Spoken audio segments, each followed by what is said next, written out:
क्यों? आज हमारी बेटी को कोई देखने आया है,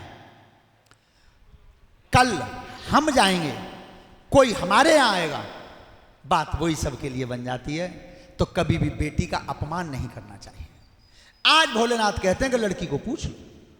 तो सप्तऋषि आए, तब कही पार्वती ओम नमः शिवाय का जाप कर रही थी। तब कही बेटी क्या कर रही हो?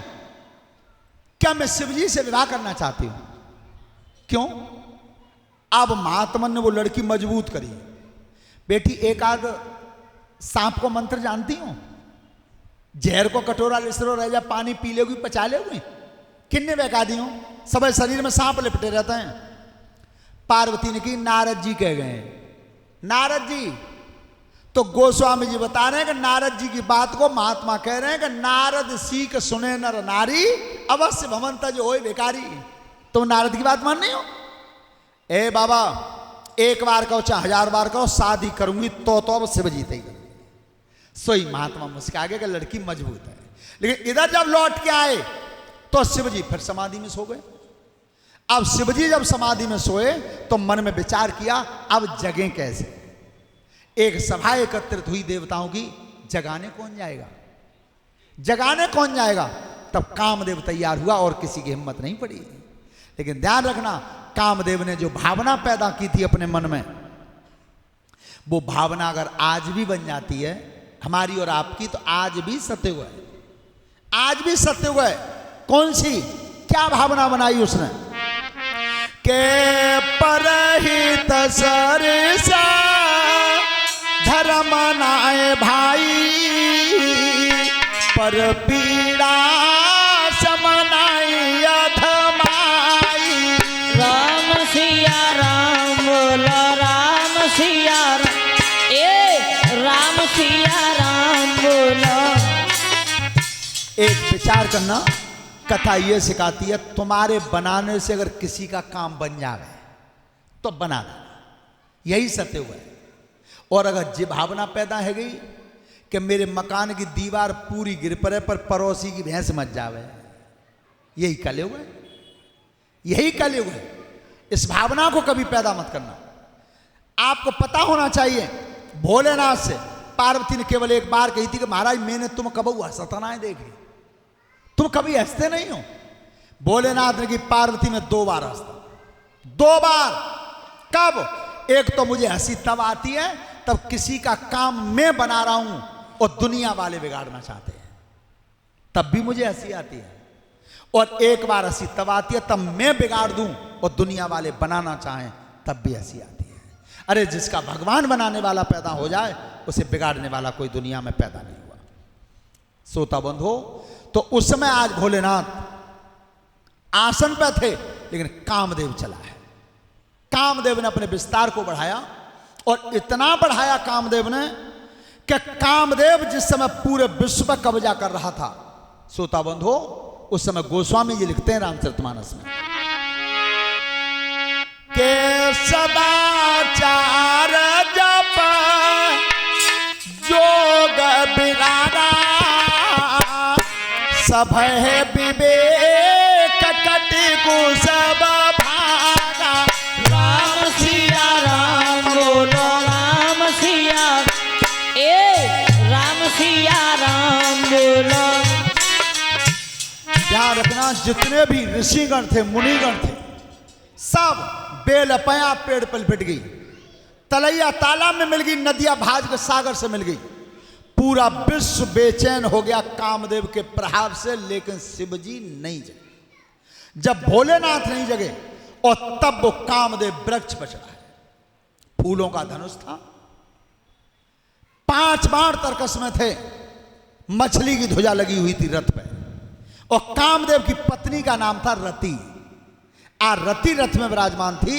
और तब भोलेनाथ को जगाने के लिए कामदेव ने प्रयास कौन सा किया है, लिख रहे हैं गोस्वामी जी रामचरितमानस में, कि छोड़े बिसमा बिसकयुरा लागे,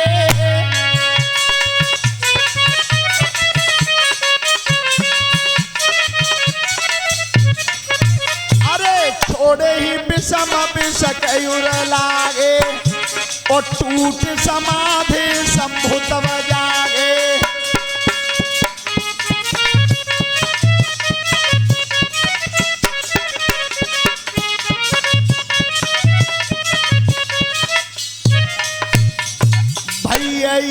मन क्षोभ विषेकी पुण्य नयुघार सकल दिश देखी।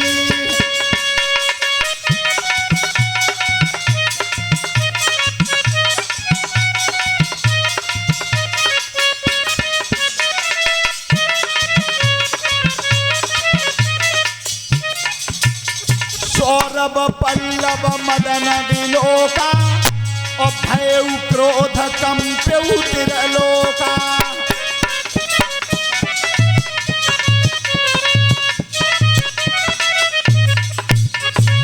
तब स्मृति सर्वनेत्र युभारा और चितवत काम भय जर छारा।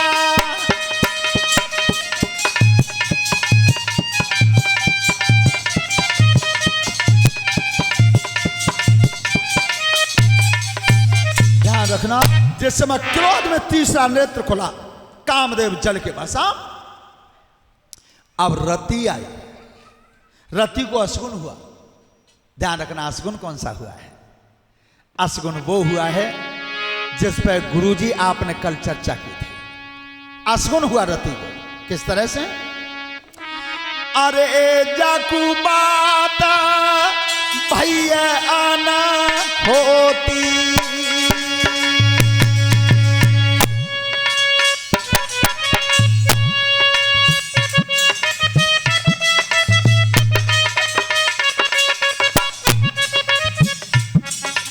अरे जाकू बात भैया न होती, और असगुण हो तो सरकी गई होती।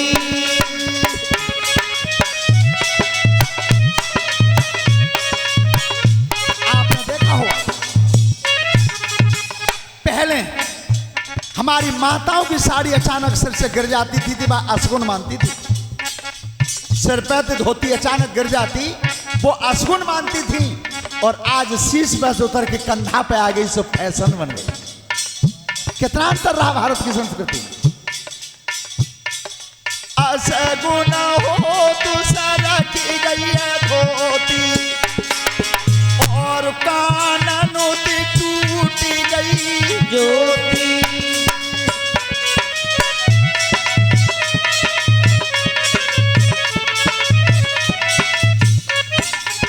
अरे कानन टूटी गई है ज्योति,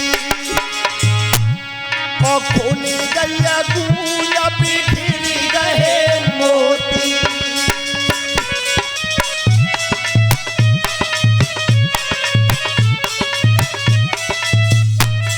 रति को जब असगुण हुआ और श्रृंगार जब फीका पड़ा, पर ध्यान रखना,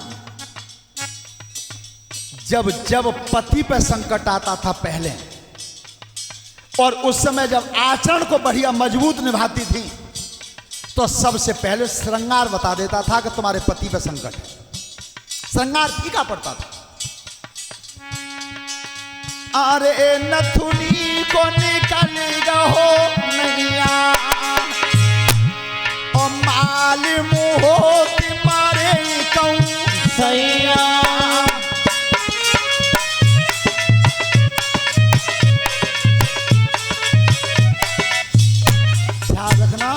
आज रति जब आई है भोलेनाथ के सामने, और तब हाथ जोड़ के विनती की, प्रभु तुमने मेरे पति महाराज को देखा था? भोलेनाथ बोले, कौन पति? महाराज मैं कामदेव की नारी हूं, कामदेव की पत्नी हूं। तो मैं तुमसे ये पूछना चाहती हूं, मेरे पति यहां आए थे? भोलेनाथ ने कि कामदेव तो जल गया, उसने मेरा अपमान किया तो वो जल के भस्म हो गया, अब कामदेव दुनिया में नहीं है। तो रति बोली है, तो प्रभु मैं बिना पति के कैसे रहूं और कब तक रहूंगी? मैं ये पूछना चाहती हूं मेरे पति से मेरी भेंट कब हो? ध्यान रखना, कितना लंबा वादा दिया था, कितना लंबा वादा किया भंडारी भोलेनाथ ने। रति से कही तेरा पति अदृश्य रहेगा, अदृश्य रहेगा, इस समय तुझे शरीर से नहीं मिलेगा, और तेरा पति शरीर धर के कब मिलेगा, ये भोलेनाथ समय बता रहे हैं। कौन सा? कि जब यदुवंश कृष्ण अवतारा,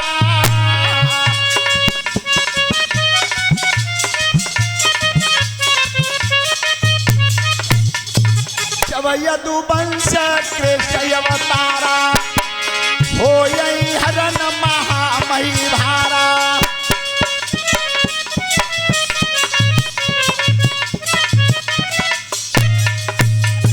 कृष्ण तने हुई है पति तोरा और बचन अन्यथा होई न मोरा।